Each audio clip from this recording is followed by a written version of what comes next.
Let me ask you something real, something honest. How many times in a single day do you tell yourself, I'll just check Instagram for 5 minutes, maybe scroll a little on YouTube Shorts, maybe peek at Facebook, and then suddenly an hour is gone, like smoke in the air? Be honest. Don't you sometimes feel like social media is silently eating your time while you don't even notice? Today I want to tell you a simple but life-changing truth. Social media is a trap. And if you understand how this trap works, you can break free from it and take your life back into your own hands. Listen, these apps are not random. They are machines built to capture the deepest weaknesses of your brain. The second you open them, you're hit with colorful icons, endless notifications, likes, hearts, little red dots that scream for your attention. And then comes that infinite scroll, a bottomless pit of videos and posts. You think you're just going to watch one clip and then get back to work. But one clip leads to another, and then another. And before you realize it, the day is gone. That is the trap. That is how you lose your time without a fight. What's happening behind the screen is even more powerful. These apps hack your brain's dopamine system. Every like, every comment, every new follower gives you a small hit of pleasure, a microdose of happiness. Your brain loves it. It craves more. And without realizing it, you become the product. You're no longer using the app is using you. Now think for a moment about how deep this goes. The first thing it destroys is your time. Not just 1 or 2 hours here and there, but thousands of hours in a year. 1,000 hours wasted just scrolling. Do you realize what you could do with 1,000 hours? You could master a skill, transform your body, start a business, learn a new language, or completely change the direction of your life. But instead, most people spend those hours watching highlight reels of other people's lives. The second damage is the illusion of productivity. You convince yourself you're learning, you're gaining knowledge, you're becoming smarter. But let's be real. You're mostly entertained. And there's nothing wrong with entertainment. The problem begins when you start confusing it with growth.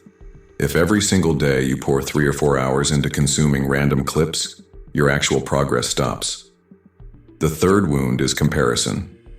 You see someone showing off their luxury car, their dream vacation, their perfect house, and suddenly your own life feels smaller, emptier. You forget that those are highlights, not reality. And in that moment, anxiety creeps in, depression sneaks in, loneliness grows. And the fourth wound is your focus. Try sitting without your phone for just 10 minutes. Suddenly it feels impossible. Every few minutes your hand reaches for that glowing screen. This weakens your ability to concentrate, to do deep work, to create. And when you lose focus, you lose power. But here's the miracle. Imagine saving just 2 hours a day from this trap. That's 730 extra hours in a year. Do you know what 730 hours mean? It's the difference between being stuck where you are and building the life you dream about. It's writing that book, launching that side hustle, reading those life-changing books, building that strong and healthy body. That's what those hours mean. And the question is, how do you escape this trap? The answer starts with awareness. The next time you find yourself scrolling, ask yourself, what am I really getting from this? Am I learning? Am I building? Or am I wasting? Just that one question shifts your mindset. Next is boundaries. Every phone today has digital well-being or screen time options. Set a limit. Maybe 30 minutes, maybe an hour. And once that limit hits, make a deal with yourself. No more for today. Over time, that becomes a habit, a discipline.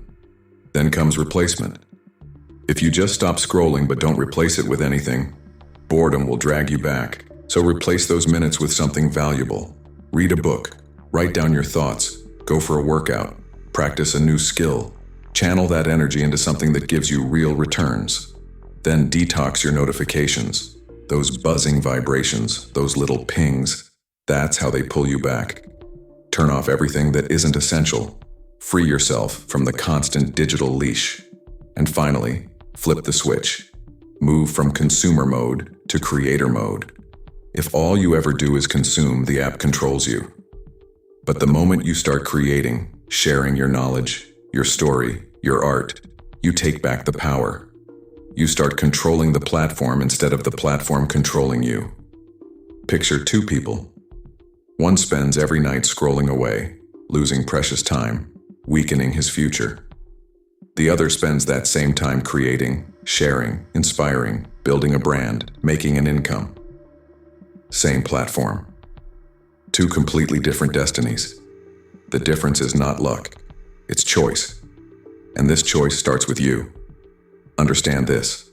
Social media is not evil by itself. It's a tool.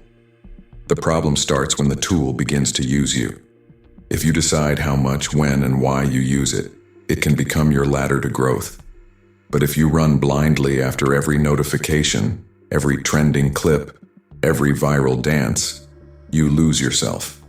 You lose your control. So today, right here, you have to decide. Will social media control you, or will you control social media? That decision shapes your future. If you truly want to break the trap, take a stand now. Say it out loud. I am not just a consumer, I am a creator. And then act on it. Share your knowledge, share your journey, inspire someone else, build something of your own. Because the truth is this: if you can master your attention, you can master your life. Your time is your most precious currency, and every scroll, every click, every wasted hour is a withdrawal you can never take back. Protect it, guard it, invest it wisely, because if you do, your life will not be trapped inside someone else's story or someone else's highlight reel. It will be your own masterpiece written by your own hands.